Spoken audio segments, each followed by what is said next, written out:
As তোমরা এতদিন সবাই জানো যে আমি ইউনিভার্সিটিতে কিভাবে ভেঙে ভেঙে যাই, যেমন এলআরটি, এমআরটি, তারপর বাস, এইভাবে বিভিন্নভাবে যাই। তো তো একটা স্টোরি শেয়ার করা ছিল, যেটা আমার কাছে অনেক ইন্টারেস্টিং লাগছে, অ্যাট দ্য সেম টাইম একটু কনফিউজিংও লাগছে। তো যে স্টোরিটা যেটা বলতে চাচ্ছিলাম, I will be telling this in Bangla, as most of the audiences I have are from Bangladesh, and they will prefer it if I say it in Bangla. So I'm sorry to my international friends and audiences. So the story I was telling about, basically একটা বাস আমি use করতাম আগে, যে বাস দিয়ে আমি university যেতাম। ওই বাসটা হচ্ছে, বাসের নাম SJ02, অ্যান্ড এই বাসেরও আরও 3-4টা ভ্যারিয়েন্ট আছে, SJ01, SJ03, SJ04 এরকম।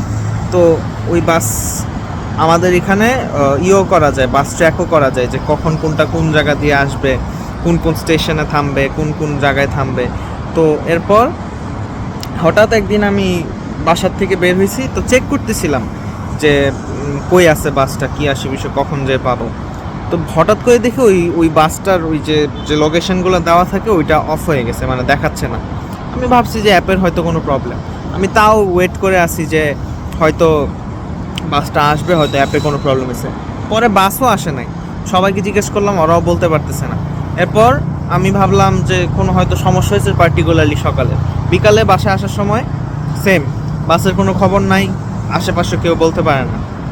তো এরপর আমি ভাবলাম কি আসে বিষয়, হয়তো ওই দিনই প্রবলেম হয়েছে। পরের দিন দেখলাম, তারপরের দিনও দেখলাম, একদিন তো ক্লাসই মিস হয়ে যাচ্ছে এই বাসের জন্য ওয়েট করতে করতে, দেন উবার করে চলে যাই। তো এরকম করতে করতে আমি 3 দিন ওয়েট করি। এরপরে 4 নাম্বার দিনে যে আমি ভাবলাম যে কোনো একটা সমস্যা তো হয়েছেই। এরপর ওই অফিসেও গেছি, যে এলআরটি স্টেশনের নিচে প্রত্যেকটা এই বাসগুলোর একটা অফিস আছে, ওই সিফাট নামের ওই বাসের অফিস আছে। তো যে জিজ্ঞেস করছে, ওরাও নাকি কিছু বলতে পারে না। একজন বলতেছে মেনটেন্যান্সে দিচ্ছে, আরেকজন বলতেছে এখানে মালয়েশিয়ান অনলিদের তো ফ্রি বাসটা, আর ফরেনারদের জন্য টাকা নেয়।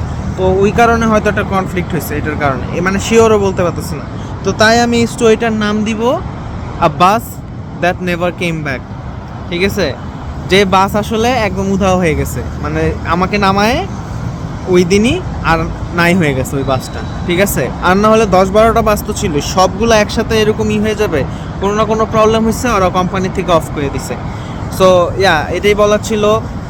I hope you guys find this story interesting, কারণ এরকম নর্মালি একটা বাসের সার্ভিস হঠাৎ করে অফ হয়ে যাওয়ার এটা স্ট্রেঞ্জ। এখনও আমার স্ট্রাগল করতে হচ্ছে এটার জন্য, এটাই আর কি। যাই হোক, take care, see you guys again.